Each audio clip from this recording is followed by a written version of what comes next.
En este video te voy a platicar sobre los principales errores que cometen los principiantes en una rutina de limpieza, así como la forma de corregirlos. Ese es el tema que vamos a platicar en este video. Primer error de principiante: no usar jabón de calabaza. Muchas personas pasan años aplicándole solamente cera al calzado para que se encuentren los zapatos, para que se encuentren brillosos y presentables. Esto pues provoca con el paso del tiempo la resequedad en la piel, y esta resequedad en la piel posteriormente da pie a las quebraduras. Mira, la cera en sí misma no es mala. De hecho, la cera ayuda a ofrecerle protección a la superficie general del zapato y también ayuda a darle precisamente un brillo suave, un brillo presentable al calzado. Pero si se aplica de manera única y exclusiva a los zapatos, solamente aplicarle capa tras capa tras capa, sin nunca ofrecerle una rutina de limpieza, es decir, de remover capas de ceras y cremas acumuladas en la superficie, esto va a provocar con el paso del tiempo que estas ceras se acumulen en los poros de la piel, lo cual no va a permitir que la piel en sí misma del calzado respire, y esto es lo que provoca con el paso del tiempo la resequedad. Y como comenté previamente, la resequedad da pie a quebraduras. Por eso es que de vez en cuando hay que remover todas las ceras y cremas que la piel tenga acumulada en la superficie, para que de esta manera los poros de la piel queden libres, queden limpios, para que puedan respirar y para que puedan estar libres para aceptar los nuevos nutrientes de la nueva capa de cremas y de ceras que le vas a ofrecer. Y esta acción de eliminar ceras y cremas de limpiezas anteriores, esto se consigue con una buena pasada con el jabón de calabaza. Error de principiante número 2: usar cera en exceso, sobre todo en la zona del empeine. Con frecuencia me escriben personas en Shushan Mex manifestando que de repente les salió una zona blancuzca, una zona blanca en la zona del empeine de sus zapatos. Y cada vez que sucede esto, casi siempre lo que sucede es porque estas personas le aplican exceso de cera en la zona del empeine del calzado. ¿Y qué pasa cuando le aplica cera en esta zona? La cera se endurece, y al endurecerse, sí, se aprecia muy bien el brillo, pero ¿qué pasa al caminar? Ya ves que pues el zapato al caminar, la principal zona de flexión, la principal zona que se dobla es el empeine. Por lo tanto, al doblarse el empeine, esta acumulación o esta cera endurecida en la zona del empeine, lo que va a provocar es que se quiebre, y al quebrarse produce este efecto blancuzco que muchas personas a veces ven que aparece de la nada.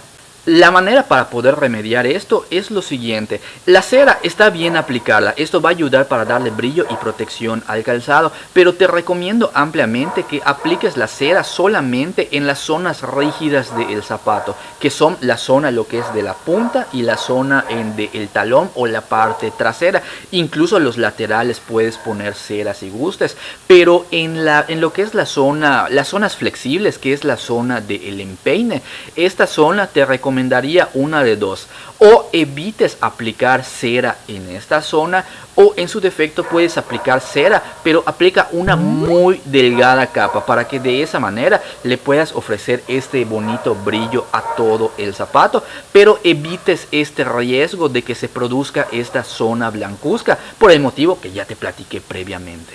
Tercer error de principiante: no usar productos acordes a la calidad del calzado.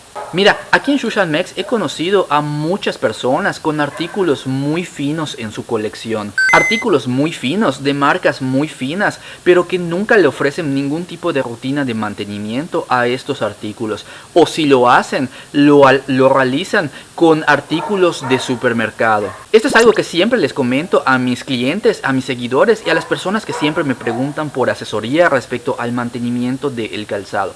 Los artículos de supermercado efectivamente sí te van a dejar los zapatos bonitos, sí te los van a limpiar, sí los van a dejar en buen estado. Pero cuando estamos hablando de artículos finos, cuya intención pues es mantenerlos siempre en el mismo excelente estado que el día que lo adquirimos, aquí no solamente hay que tomar en cuenta el factor limpieza, también hay que tomar en cuenta el factor nutritivo, la calidad nutritiva que el producto en cuestión le ofrece a esta piel, para que de esa manera esta piel pueda mantenerse pueda mantenerse siempre suave y siempre en el mismo excelente estado. Y este tema respecto de la calidad nutritiva es algo que no te ofrecen estos artículos de supermercado. ¿Te van a dejar bonita la piel? Sí. ¿Te la van a dejar brillosa? Sí. ¿La van a dejar siempre reluciente? Sí. Pero no le están ofreciendo los correctos nutrientes a la piel para que se pueda mantener hidratada y para que se pueda mantener suave. Sí lo deja limpio, sí lo deja brillante, pero no le ofrece estas cualidades nutritivas. Sería algo así como comparar unas papas fritas y un corte de carne. ¿Ambos nos van a llenar el estómago? Sí. ¿Ambos nos van a quitar el hambre? Sí. Sin embargo, solo uno de estos dos le va a ofrecer al cuerpo cualidades nutritivas para que el cuerpo tenga combustible, para que siempre se pueda mantener sano. Más o menos algo así vendría siendo la diferencia. Lo cual me lleva a la siguiente idea o al siguiente comentario. Si quieres saber cuáles son las diferencias específicas entre un artículo accesible y un artículo de alta gama, te invito a que mires el video que voy a compartir a continuación. Es un video en el que te platico más a detalle las principales diferencias entre un artículo económico y un artículo de alta gama.